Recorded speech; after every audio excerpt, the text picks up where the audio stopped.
Assalamualaikum warahmatullahi wabarakatuh. Salam, Om Swastiastu.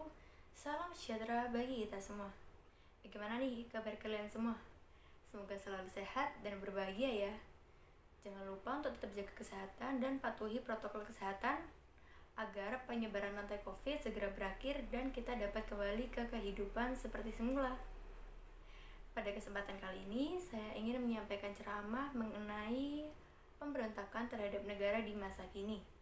Namun sebelum itu, seperti kata pepatah, tak kenal maka tak sayang.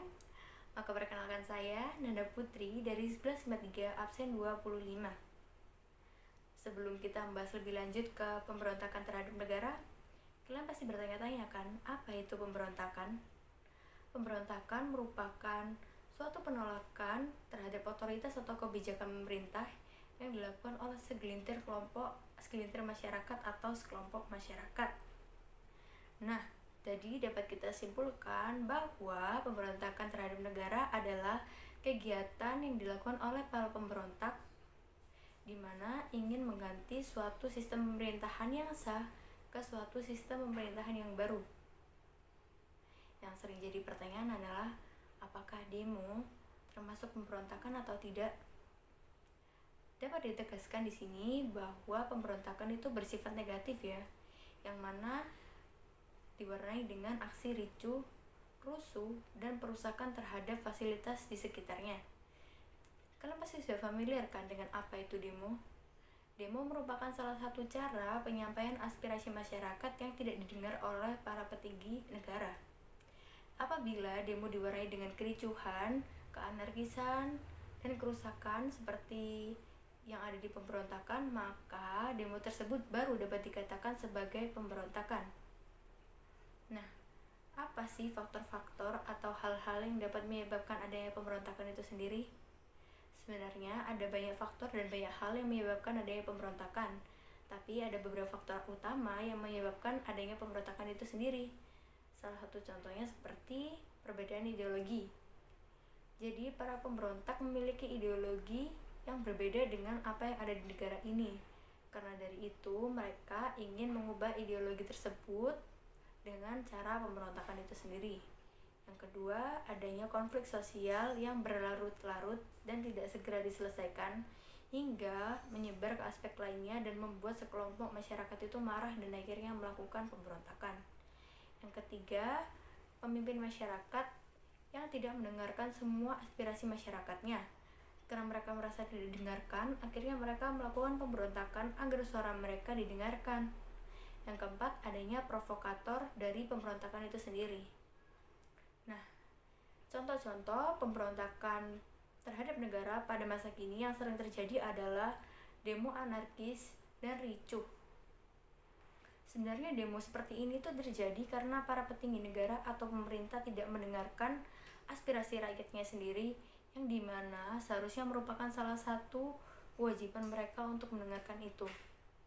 Karena mereka merasa mereka tidak didengarkan oleh para petinggi negara mereka melakukan demo yang anarkis dengan harapan para petinggi negara ini mau mendengarkan apa yang ingin mereka sampaikan. Seperti itu. Yang kedua adalah salah satu contoh pemberontakan yang pernah terjadi di Indonesia pada tahun-tahun sebelumnya. Contoh ini adalah gerakan mahasiswa pada tahun 1998. Jika kalian rakyat Indonesia, kalian pasti sudah sangat familiar kan dengan peristiwa tahun 98. Kenapa sih peristiwa tahun 98 itu dapat dikatakan sebagai pemberontakan?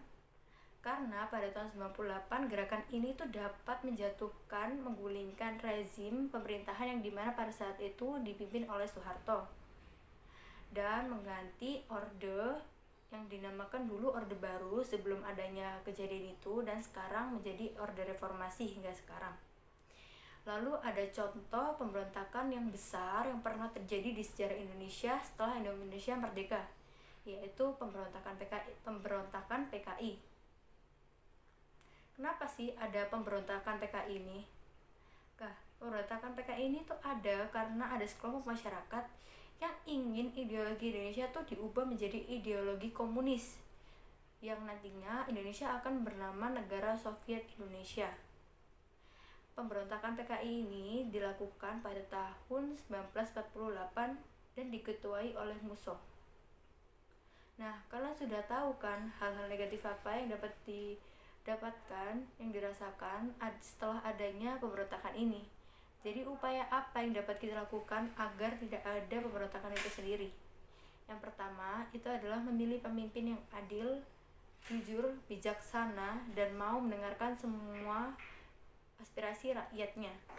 Yang kedua adalah pembuatan peraturan yang adil bagi seluruh rakyat dan wilayah-wilayah yang tercakup di dalam peraturan itu sendiri.